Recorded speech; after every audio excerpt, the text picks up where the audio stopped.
Have you ever said yes to something you didn't want to do and then spent hours, maybe even days, regretting it? We've all been there.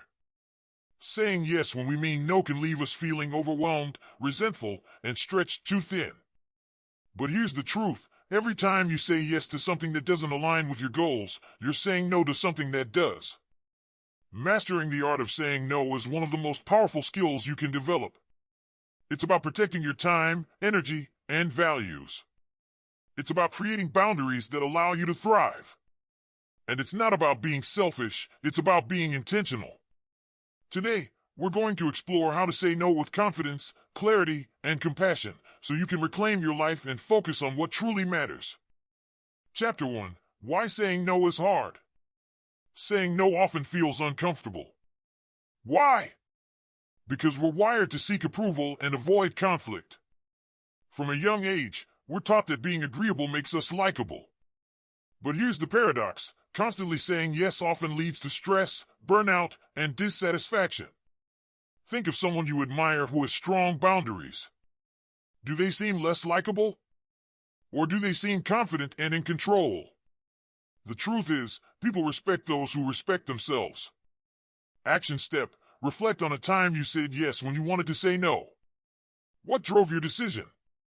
Was it guilt, fear, or a desire to please? Identifying the root cause is the first step to overcoming it. Chapter 2. The cost of saying yes. Every yes comes with a cost. Time and energy are finite resources. When you say yes to things that don't align with your priorities, you're taking away time and energy from what does. Consider Warren Buffett, one of the most successful investors in history. He attributes much of his success to his ability to say no.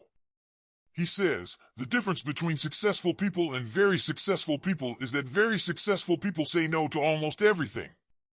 Action step: write down your top 3 priorities in life. The next time someone asks for your time or energy, ask yourself, does this align with my priorities? If not, it's okay to decline. Chapter 3. Reframing no as a positive. Saying no isn't rejection, it's redirection. It's not about closing doors, it's about opening the right ones. When you say no to what doesn't serve you, you create space for opportunities that do. Think of Oprah Winfrey. Early in her career, she struggled with overcommitting. But she learned that saying no allowed her to focus on her passions and purpose. Her advice? Say no to the good so you can say yes to the great. Action step: the next time you feel guilty about saying no, remind yourself, you're not just saying no to them, you're saying yes to yourself. Chapter 4. How to say no with confidence. Saying no doesn't have to be awkward or confrontational. The key is to be clear, polite, and firm. Here are 3 strategies. Be direct but kind. Thank you for thinking of me, but I'm unable to commit at this time. Use the broken record technique. If someone keeps pushing, repeat your no without adding explanations. I'm sorry, but I can't. Offer an alternative. I can't help with that, but I can recommend someone who might be able to. Action step: practice saying no in front of a mirror or with a friend. The more you rehearse, the more confident you'll feel. Chapter 5. Set clear boundaries. Boundaries are the guardrails that protect your time, energy, and values. Without them, it's easy to get pulled in a million directions. But with them, you can navigate life with purpose and clarity. Brene Brown, a researcher and author, says, daring to set boundaries is about having the courage to love ourselves, even when we risk disappointing others. Action step: write down 1 boundary you want to set this week. For example, I won't check work emails after 7 p.m. Communicate it clearly to those involved. Chapter 6. Overcoming guilt and fear. Guilt and fear are common barriers to saying no. We worry about disappointing others or damaging relationships. But here's the truth: saying no doesn't make you a bad person. It makes you an honest one. Consider this: would you rather someone say no to you up front, or say yes and then not follow through? Honesty builds trust. Action step: the next time you feel guilty about saying no, remind yourself, you're being honest, not hurtful. And honesty is a form of respect. Chapter 7. The ripple effect of saying no. When you say no to what doesn't align with your goals, you inspire others to do the same. You model self-respect and intentionality. Your no creates a ripple effect. Think of Rosa Parks, whose refusal to give up her seat on a bus sparked a movement. Her no wasn't just an act of defiance, it was an act of courage and alignment with her values. Action step: think about the impact your no could have. Who might you inspire by standing firm in your boundaries? Chapter 8: Saying no to yourself.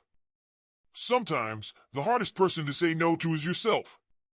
We overcommit, overwork, and overextend because we feel like we have to do it all. But saying no to yourself is just as important as saying no to others. Steve Jobs once said, deciding what not to do is as important as deciding what to do. Action step: identify one habit or commitment that's draining your energy. Commit to saying no to it for 1 week and see how it feels. Chapter 9: When to say yes. Saying no doesn't mean you say no to everything. It means you're selective. Say yes to what aligns with your values, goals, and passions. Action step: before saying yes, ask yourself, does this serve my goals? Will it bring joy or fulfillment? If the answer is no, then decline with confidence. Chapter 10: Embrace the freedom of no. When you master the art of saying no, you're not just protecting your time, you're reclaiming your life.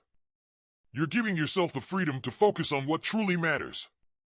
Imagine a life where your time and energy are spent on things that light you up. That's the power of no. It's not just a word, it's a decision. A declaration. A way to live with intention. Action step: starting today, give yourself permission to say no. Practice it, own it, and watch how it transforms your life. Conclusion: saying no is an art, and like any art, it takes practice.